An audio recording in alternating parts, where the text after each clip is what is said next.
حضرت علی کا علم گہرا تھا، سیانہ علم تھا، گہرائی والی بات کرتے تھے، بڑی سوچ سمجھ کے فیصلہ کرتے تھے، اور بڑے زیرک تھے، دانا آدمی تھے حضرت مولا علی شیر خدا رضی اللہ۔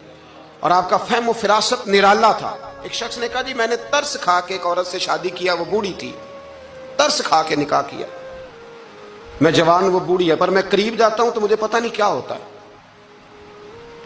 وہ بڑی جگہ پہ گیا ہوں پر میرا مسئلہ نہیں حل ہوتا، حالانکہ وہ لاوارث تھی اور شادی نہیں اس کی ہو سکی۔ تو حضرت علی شیر خدا فرمانے لگے بی بی کو میرے پاس لاؤ، عورت کو لاؤ۔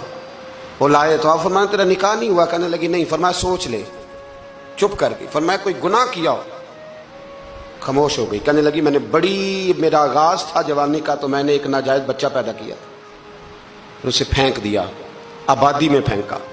تو حضرت علی شیر خدا فرمانے لگے یہ تیرا وہی بچہ ہے